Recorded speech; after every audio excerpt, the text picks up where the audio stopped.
அப்படித்தானே? சாம்பல் புதன்ல தொடங்கி எங்க முடியணும்? பெரிய வெள்ளியில முடியணும்.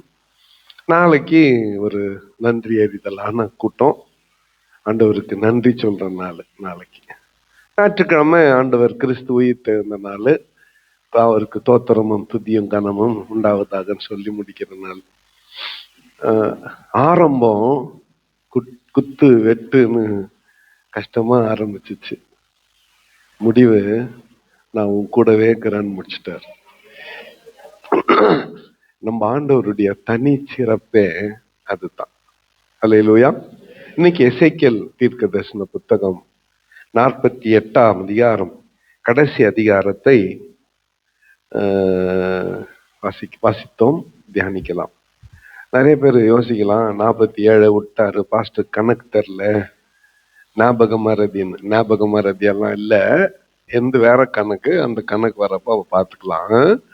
ஓகே, இந்த 48ஆம் அதிகாரம் ஒரு விசேஷமான காரியங்கள் நமக்கு சொல்லுகின்றன. இஸ்ரவேலில பேருக்கு 12 கோத்திரம், ஆனா என்னன்னா 13 வரும். ஏன் 13 வரும்னா, யோசேப்பு பேரை எடுத்துட்டு அந்த இடத்துல யோசேப்புக்கு பதிலா யோசேப்பினுடைய 2 பிள்ளைங்க எப்ராயிம் மனாசேன்னு கோத்திரங்கள் சேர்க்கப்பட்டுருச்சு. அப்போ 12 பேரு யாக்கோபனுடைய பிள்ளைகள். ஒருத்தன் பேரை எடுத்துட்டு 2 பேரை சேர்த்தா எத்தனை ஆயிடுச்சு? 13 ஆயிடுச்சு. 13ல ஒருத்தனுக்கு பங்கு இல்லை. யாருக்கு பங்கு இல்லை? லேவிக்கு பங்கு இல்லை. லேவிக்கு சுதந்திரம் இல்லை, ஷேர் இல்லை. நானே அவர்களுடைய பங்கு. எங்க சொன்னாரு ஆண்டவர்? எசேக்கியேல்ல தான் சொன்னாரு. நானே அவர்களுடைய பங்குன்னு எங்க சொன்னாரு? எசேக்கியேல்ல தான் சொன்னார். சரி, இப்போ இந்த 12 கோத்திரத்திற்கும் வரப்போகிற புதிய நகரத்திலே பங்கு வைக்கிறார். இதுக்கு முன்னால எருசலேம் மதில் சுவரால் கட்டப்பட்ட ஒரு நகரம். சியோன்னு இத சொல்லலாம், ஜாயன் அப்படின்னு சொல்லலாம். இந்த நகரத்துக்கு 12 வாசல். பழைய பேர்ல ஆட்டு வாசல், மீன் வாசல், ஊருணி வாசல் அப்படின்னு பேர் இருக்கும். தெரிஞ்சுக்கணும்னா வீட்டுக்கு போய் நெகேமியாவின் புத்தகத்தை படிங்க. அந்த வாசல் பேர் அங்க இருக்கும். இங்க ஆண்டவர் புது பேர் வைக்கிறாரு. 12 வாசலுக்கு 12 பெயர்களை வைக்கிறார். இங்க ஒரு வாசல் யோசேப்பின் பேர் ஆண்டவர் வைக்கிறார். ஒரு சில பேர் மிஸ் ஆகுது, அது பிரச்சனை இல்லை. யோசேப்பு பேரை இங்க ஆண்டவர் வைக்கிறதை நாம் பார்க்கிறோம். இந்த இடத்துல லிஸ்ட்ல இருக்கு, கன்ஃபியூஸ் ஆயிட வேண்டாம். பட் அதுக்கு முன்னால நாம சில காரியங்களை இங்க கவனிக்க வேண்டும். ஒவ்வொரு தானுக்கு ஒரு பங்கு, ஆசேருக்கு ஒரு பங்கு, நப்தலிக்கு ஒரு பங்கு, மனாசேக்கு ஒரு பங்கு, எப்ராயிமுக்கு ஒரு பங்கு, ரூபனுக்கு ஒரு பங்கு, யூதாவுக்கு ஒரு பங்குன்னு 7 பேருக்கு ஒரு பக்கத்துல ஆண்டவர் பங்கு போட்டார். இப்போ எல்லாம் என்ன கொஞ்சம் பாருங்க. இது நம்ம சர்ச் இல்ல, இத ஆலயமா நினைச்சுக்கோங்க. இப்ப நேர்கோட இதை 2ஆ பிரிக்கிறோம். நீங்க வடக்கு தெற்கு பிரிச்சாலும் பரவாயில்ல, கிழக்கு மேற்கு பிரிச்சாலும் பரவாயில்ல, நேர் பாதியா பிரிக்கிறீங்க. 6-7 கோத்திரத்துக்கு ஒரு பக்கமும் 6-7 கோத்திரத்துக்கு மறுபக்கமாக ஆண்டவர் பிரிச்சு கொடுக்கிறார். இந்த பக்கம் ஒரு 6-7 கோத்திரத்துக்கு, அந்த பக்கம் ஒரு 6-7 கோத்திரத்துக்கு ஆண்டவர் பிரிச்சு கொடுக்கிறார். பிரிச்சு கொடுத்துட்டு இந்த 2 கோத்திரங்கள் ஜங்ஷன் ஆகுது இல்ல, சேருது இல்ல, அங்க லேவியர்களுக்கு பொதுவான பங்கு வச்சார். ஆக்சுவலா அது தேவாலயத்துக்கு சொந்தமான பங்கு. இந்த 12 கோத்திரத்துக்காரனும் நிலத்தை அடமானம் போடலாம், திருப்பிக்கலாம், விற்கலாம், திருப்பிக்கலாம், வாங்கலாம், திருப்பி கொடுத்துடலாம். ஆனா இங்க லேவியனுக்கு கொடுக்கப்பட்டுச்சு பாரு, அத அனுபவிக்கிறது மட்டும்தான் அனுமதியை தவிர அதை விற்க முடியாது. உதாரணத்துக்கு வாசிக்கலாம், 14ஆம் வசனத்தை வாசிக்கலாம்.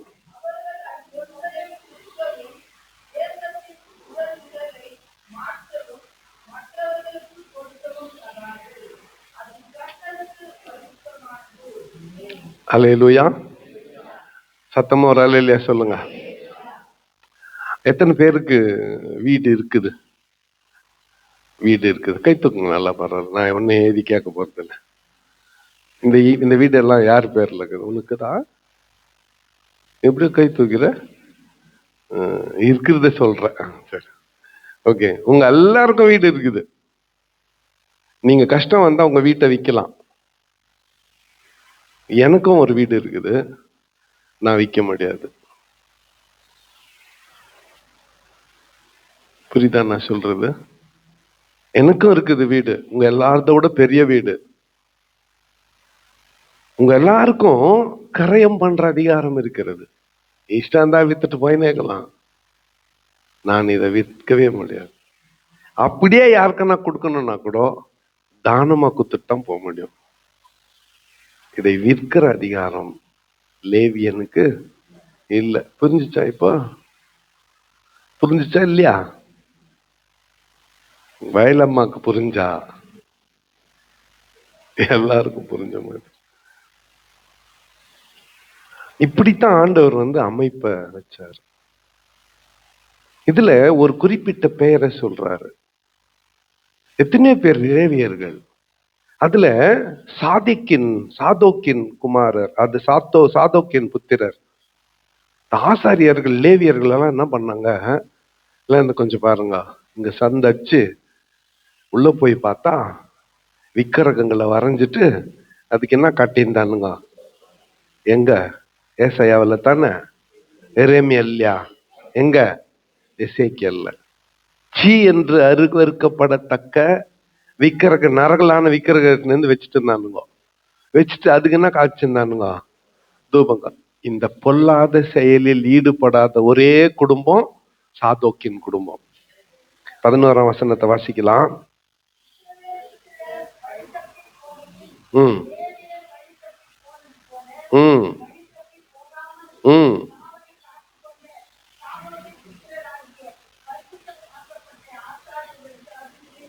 இந்த பிரிக்க முடியாத, விற்க முடியாத என்னுடைய பங்கு யாருக்கு தெரியுமா? பிரச்சனை நேரத்துல விட்டு ஓடிட்டானுங்களே அவனுங்களுக்கு இல்ல. விக்கிரகத்தை கொண்டு வச்சு என்னுடைய ஸ்தானத்தை பரிசுத்த குலைச்சல் ஆக்கினாங்களே அவங்களுக்கு இல்ல. மாறாக வழி தப்பி போகாமல், லேவியர்கள் எல்லாம் வழி தப்பி போகும்போது வழி தப்பி போகாமல் என் காவலை காத்து கொண்ட சாதோக்கின் புத்திரராகிய பரிசுத்தமாக்கப்பட்ட ஆசாரியர்களுக்கு அது உரியதாகும். எங்க எத்தனை அவனுங்களுக்கு பங்கு வச்சார் பத்தியா? அவனுங்களை மீட் பண்ணாம யாரும் போக முடியாது. ஜங்ஷன் பாயிண்ட்ல வச்சார். அவங்க இல்லாம யாருக்கும் வேலை நடக்காது. அந்த இடத்துல ஆண்டவர் வச்சார். ஏன்? ஆண்டவர் ஒரு நாளும் நன்றி கடனை மறக்கிறவர் அல்ல. எவன் ஒருவன் ஆண்டவருக்கு உண்மையா இருக்கிறானோ அவனை நிச்சயமாய் கர்த்தர் காப்பாற்றுகிறவர், நினைவு கூறுகிறவர். 12ஆம் வசனத்தை வாசிக்கலாம்.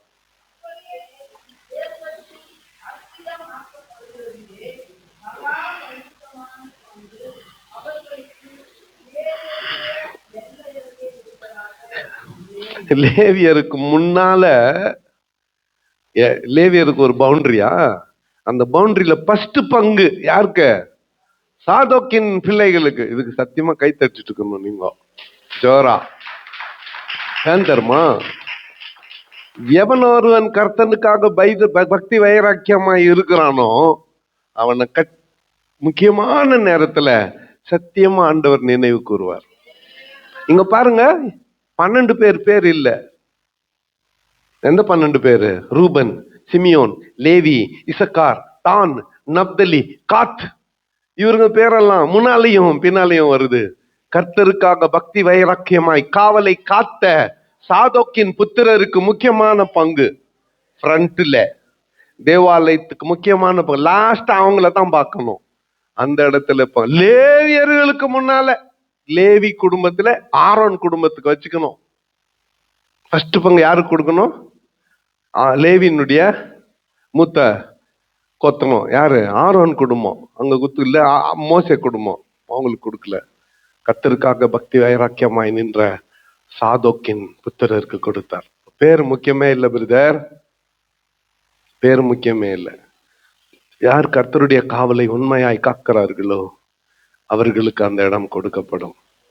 ஒரு அல்லேலூயா சொல்லுங்க சத்தமா. ஆனா ஒரு பிரச்சனை என்னன்னா, அவங்க அதை என்ன பண்ண முடியாது, விற்க முடியாது, மற்றவங்களுக்கு கொடுக்க முடியாது. அது கர்த்தருக்கு பரிசுத்தமானது. இதை தொடர்ந்து 22ஆம் வசனத்தை வாசிக்கலாம். 21, 22 வாசிக்கலாம்.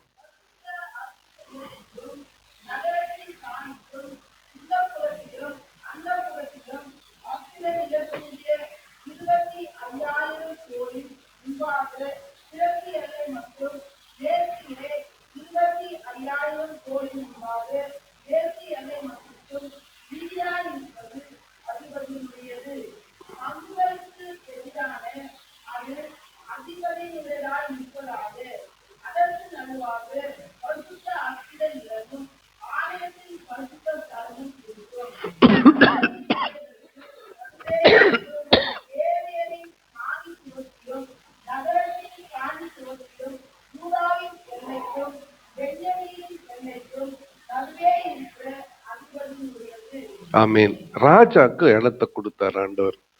எல்லாரோட அதிகமா யாருக்கு கொடுக்கணும் சொல்லுங்க. அப்பதான் அது அவன் என்ன, ராஜாவே பிச்சைக்காரனா இருந்தா சொல்லுங்க நல்லா இருக்குமா?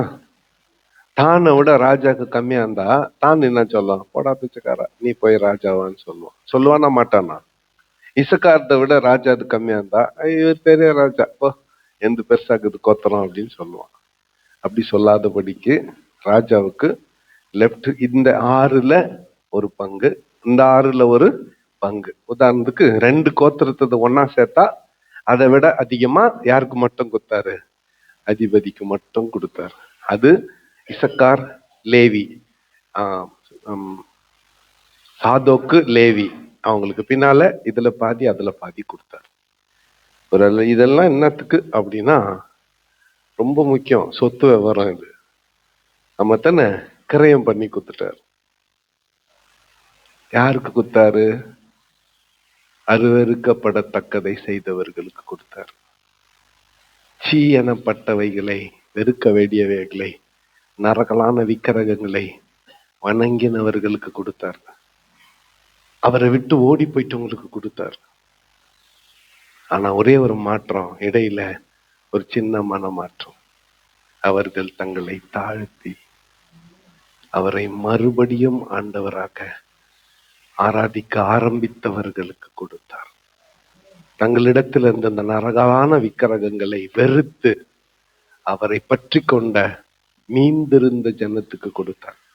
எல்லாருக்கும் பங்கு கொடுத்துட்டாரு. இதுல ஒரு விசேஷமும் இல்லை. பங்கு இருக்கிறத பிரிச்சு கொடுக்குதுல என்ன விசேஷம்? இதுல ஒண்ணும் இல்லை. ஆனா கடைசியா அவருக்குன்னு ஒரு இடம் வச்சாரு பாருங்க, அங்கத்தான் ஆண்டவர் இருக்கிறார். லாஸ்ட் வசனத்தை வாசிக்கலாம்.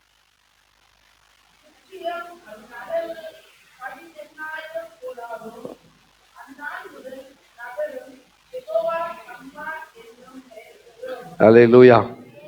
ஒரு அல்லேலூயா சொல்லுங்க. ஃபர்ஸ்ட் ஆண்டவர் ஆசரிப்பு கூடாரத்துக்குள்ள இருந்தாரா? கிருபாசனத்துக்குள்ள மேல இருந்தாரா? இவங்க நரகலான விக்கிரகங்களை வச்சு பூஜை போட்டாங்களா? ஆண்டவருடைய பிரசன்னம் எங்க போச்சு? வாசலுக்கு போச்சா? வாசல்ல இருந்து கிழக்கு வழியா போய் மலையில மறைஞ்சு போச்சா? திரும்பி அங்க இருந்து எங்க வந்துச்சு?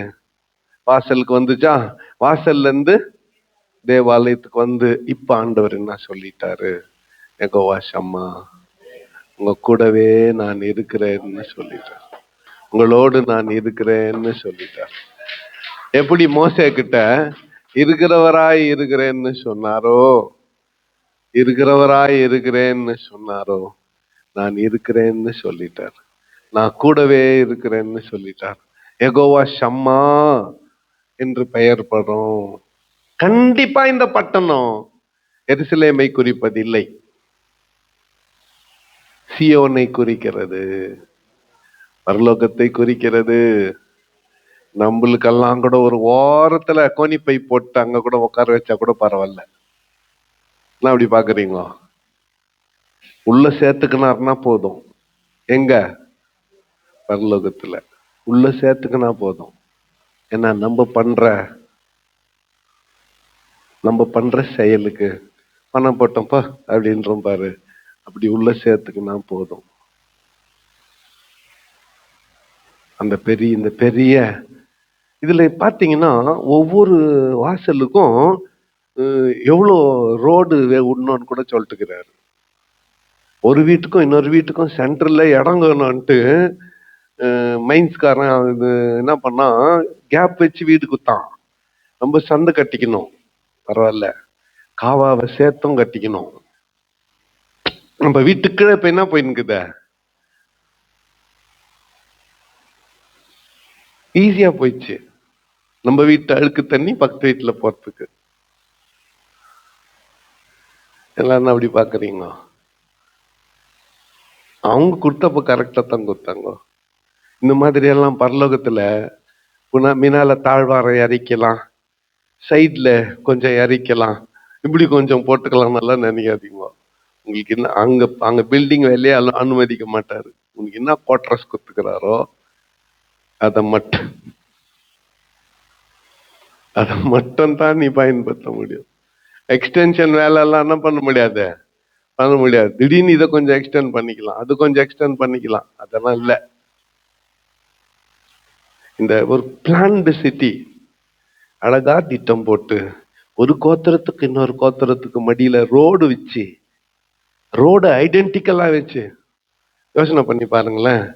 இப்போ நேரா இந்த வாசலுக்கு நேரா ஒரு ரோடு, நான் நிக்கிறதுக்கு நேரா அப்படியே எக்ஸாக்டா இதுக்கு ஆப்போசிட்ல ஒரு ரோடு, அப்படியே இப்படி திரும்பினா இப்படி ஒரு ரோடு, அப்படியே இப்படி திரும்பினா இப்படி ஒரு ரோடு, இங்கிருந்து அந்த மூலைக்கு அப்படி ஒரு ரோடு, இங்கிருந்து அந்த மூலைக்கு இப்படி ஒரு ரோடு, இங்கிருந்து இந்த மூலைக்கு இப்படி ஒரு ரோடு, இங்கிருந்து இந்த மூலைக்கு இப்படி ஒரு ரோடு. 8 திசையில ரோடு வச்சாரு. ஒவ்வொரு ரோட்லயும் கொத்துறதுக்கு பிரிவு வச்சாரு. யோசிச்சு கற்பனையில கோயிலுக்கு வர்றதுக்கு யாருக்கும் கஷ்டம் இருக்காது. குவாலிஸ் இனோவா கார் காத்து நிற்க முடியாது, அவசியம் இல்லை. வண்டியெல்லாம் அனுப்ப மாட்டார். நம்மளேத்தான் வீட்டை திறந்தா நேரம் எங்க வழி சொல்லுங்க. ஏன் அப்படியே மூஞ்செல்லாம் மாறிடுச்சு? வீட்டை திறந்தா நேரம் எங்க வழி? தேவாலயத்துக்கு தான்.